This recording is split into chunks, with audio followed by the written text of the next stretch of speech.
Hello, and I will be answering the evaluation question. Number 1. How does your product use or challenge conventions, and how does it represent social groups and issues? Well, for one, Norway House is a horror/thriller opening sequence made by me and my partner Neha. I will now analyze the film in terms of conventions to tell you further about how it uses or challenges conventions. The setting of the place is a cabin in what comes off as a small city in a sort of isolated area, where you can see a few cars in the background in the next shot to show that people might be nearby, but there is no one who can really help them out since they are the main victims or the main prey that is teen couples, as per my synopsis that I proposed, that the monster mainly feeds on young couples, as he too was once young and killed exactly where this couple was standing when he was with his love interest and got killed by robbers.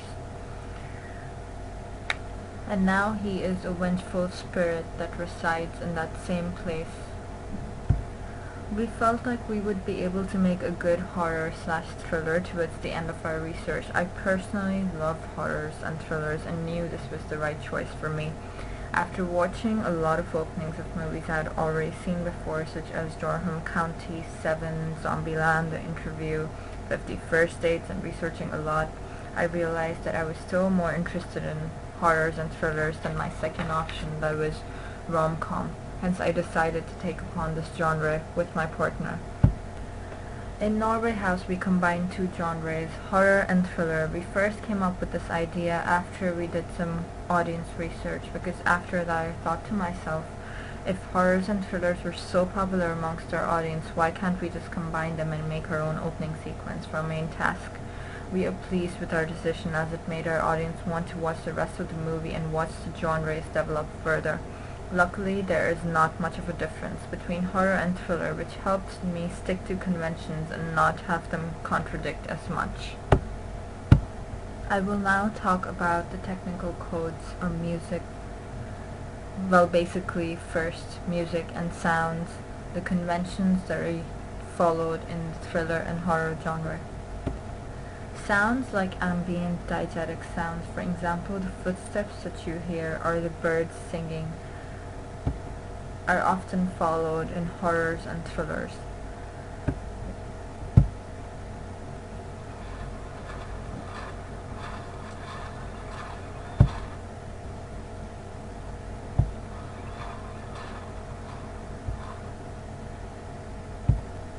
We also made use of non-diegetic sounds that are also conventions set by horrors and thrillers. That is, adding sounds such as the sound of heavy breathing of the antagonist or things like that. For example, Psycho, the movie from 1960, first introduced non-diegetic thumping sounds a lot for the effect that it gives. It scares the audience.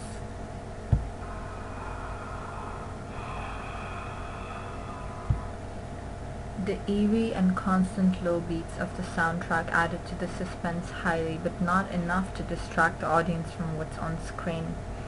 The soundtrack also didn't start straight away as to not give away the whole thing, but also at the same time we didn't want to get boring, and it started just in time for everybody to start, for the suspense to start building up.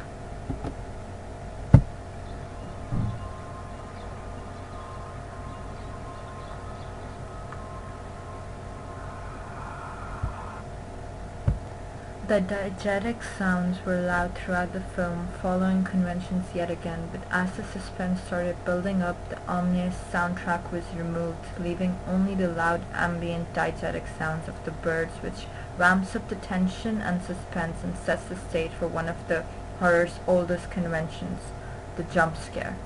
The soundtrack decreased in sound, and the diegetic sounds got louder as the film progressed.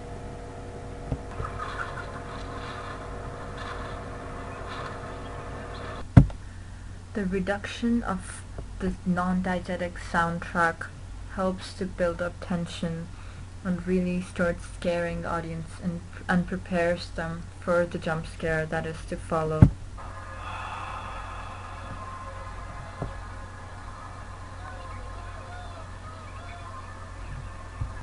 Especially the loud diegetic sounds of the birds getting louder and louder. It really builds up the tension and prepares them and tells them that something is up ahead. When the jump scare comes on screen, a loud non-diegetic sound plays off that gives a sudden scare to the viewer, as the soundtrack had been previously reduced to a minimum, and suddenly this loud sound comes on screen, which also follows convention, since it is common for there to be a loud sound when a ghost or something scary comes up on screen in order to give a scare to the audience. For example, The Conjuring, where the ghost hunter was in the basement and she sees a ghost in front of her, and until the ghost turns around there is about no sound at all, but just when she turns around there is a very loud non-diegetic sound that scares her and us, along with the scream, that is.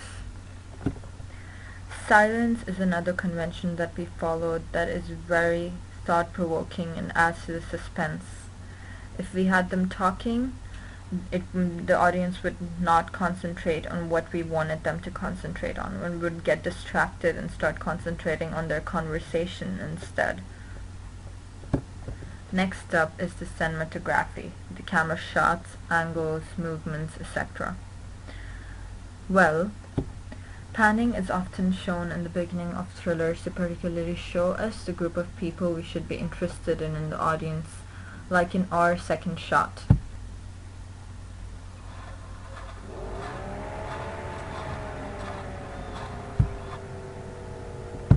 Long shots are also a common convention used to set the scene and show the audience where the action will take place, like the upcoming events of the movie.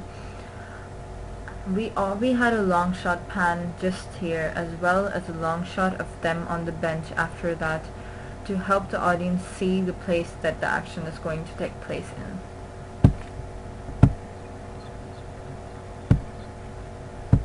Close-ups are also seen a lot in thrillers, and we preferred mid-close-ups as they had not directly come in contact with the antagonist yet, and we didn't feel the need for a close-up there. So we sort of followed conventions here, since it is a variation of close-up, and while we didn't want to distract our audience from what we wanted them to concentrate on, that is, who is the third person and what is he gonna do. Point of view shots are also important in the horror genre, since they allow the audience to see the world from the killer's eyes, and it helps build up the suspense since they are sitting in a vulnerable position, since they don't know whose point of view that is. Point of views don't straight away show up as per conventions as soon as the film starts, that is. According to the normal convention set, they start roughly in the beginning, roughly in between or towards the end. We followed these conventions as our point of view came in after a good 44 seconds of the film opening was over.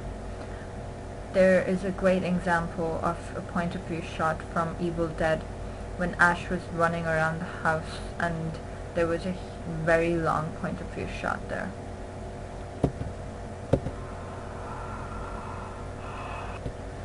The point of views were also handheld, and this makes it difficult for the audience to understand what is happening and adds to the fear in the atmosphere. For example, the Blair Witch Project, where when the witch attacks them they start running and there is a handheld point of view. It just adds to the whole fear of what is happening, where are we going, what's going on. I feel like I am in this position and it's very scary.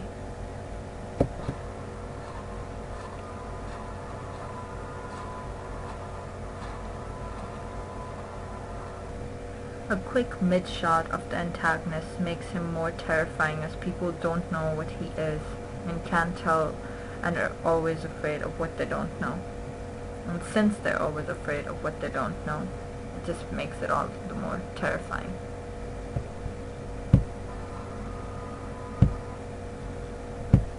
A low-angle shot was used when the cabin is shown as to emphasize on the cabin being something more strong and powerful, adding to the fear buildup that was taking place up till then, which is commonly seen in many horror movies, such as, for example, Insidious. In the opening itself, where they show a low-angle full shot of the house from the outside, as to show that there is some evil, strong power in there, and it is stronger than the audience.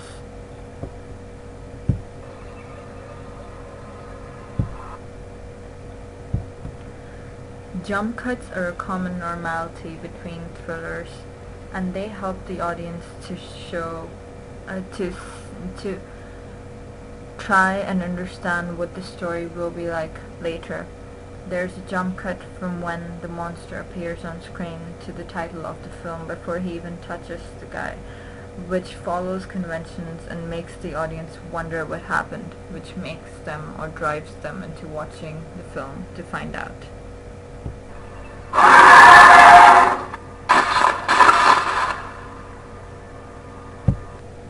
Editing and titling comes next. While the colors red and black are often used because they refer to, or they show, evil, blood, and danger, we made our actors wear dark clothes as to not attract much attention to their clothes, which is also a type of convention. For example, the opening sequence of Evil Dead had everything in it, well, almost everything, in red and black, including the titling. This adds to the fear and to the conventions and follows the normal conventions of having red and black font as the titling. However, we used white serif font in plain text on a black screen, which added to the eerie and mysterious look, while at the same time not distracting enough attention from the main camera screen. The main scenes. The other color that was used was gray, since it was another dull color and was just what we needed. We didn't want to attract much attention, but at the same time we had to use some other color as to differentiate between produced by and who it is produced by. The font was serif and had some volume to it, which helped to have that eerie and mysterious look. Then comes the lighting. Lighting in normal conventions is often expressive and non-naturalistic, with low-key lighting creating shadows, etc. We decided to go against these conventions and shot at daytime, that too in natural light, to show that no matter what time of the day the monster will attack, no matter what, it is something that they cannot escape. The attacker shown in the end also seems like a monster of some sort, which yet again is a common convention to help create extreme fear in horror and thriller movies. Then comes the narrative structure. All horror films have the same type of conventions, a male protagonist usually, who is the hero of the film and keeps up with normal conventions of the genre. But more recently, this convention is being subverted in light of rising feminist views. And our film opening is doing the same by going against that convention and making the female in our movie, in our film opening, the protagonist. And like always, following normal conventions, as the protagonist will also go on a mission to kill or solve problems. An example of a movie where the female would be the protagonist in a horror or thriller movie recently would be Drag Me to Hell, where the woman is the protagonist but also the victim. where the woman is the protagonist but also the victim. The usual conventions always have these following characters as well. The main protagonist, that is the female in our film. The victim, that is the male, who is also her love interest, which also adds to the conventions where the other person's love interest dies and they want to stick around and fight the monster. Whereas the antagonist, the villain, is a monster, again following usual conventions that add to extreme fear. Now I will go on to answering the second part of the same question. How does it represent social groups and issues? Well, to answer that question, I would first like to say, what is representation? In the media sense, representation is the way a group is portrayed in media. These can include race, gender, sexuality, social clique, social status, and many more. The many groups we portrayed were age, social clique, and social status. I would first like to talk about social status. The actors in our film seem like middle-class actors. They're wearing good clothes and seem well educated as well. They are only into each other and not even looking at the nature, etc., which is a pretty common trait of middle-class people. They are really self-absorbed. They're laughing and talking, which shows that they have less problems in life, maybe typical problems that middle-class people have, family problems, relationship problems, but not any money problems, etc., which you can see through their clothes, the way they dress.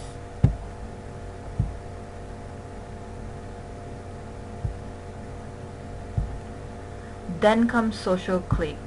By the looks of it, they seem like a good-looking teen couple who is expected to be popular in school and represents their place in society.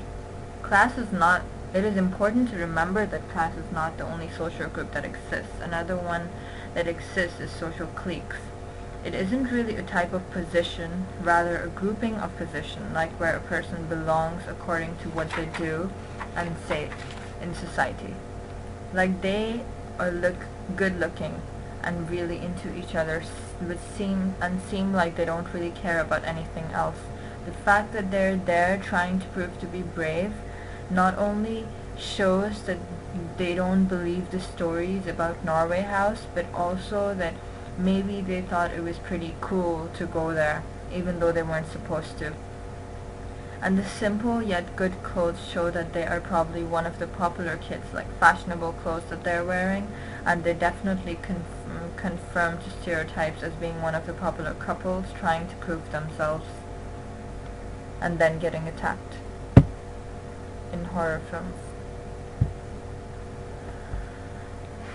The last social group that we represented was age. Previously I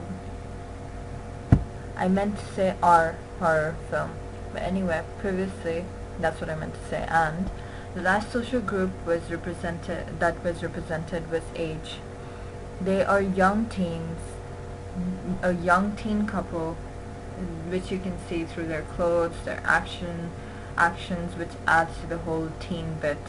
Plus they don't really care or notice that anybody is creeping up onto them, which is pretty usual. Teens being ignorant, and here is where the issues start rising, because the teens are ignorant and because they're so interested in their love interest that they aren't able to tell that someone else is present and trying to hunt them down. It just shows us that teens nowadays tend to forget everything else. Another issue that it represents is how teens have been trying to be brave and things like that, and probably wanted to prove their bravery to everybody else as to show off further, etc. Also, another social issue it could represent could be that the couples went to the supposedly haunted place even though they didn't have to, just because they simply wanted to.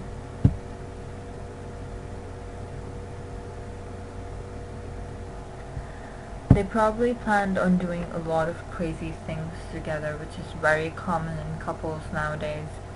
They don't think about the consequences or how something might actually turn out really bad for them.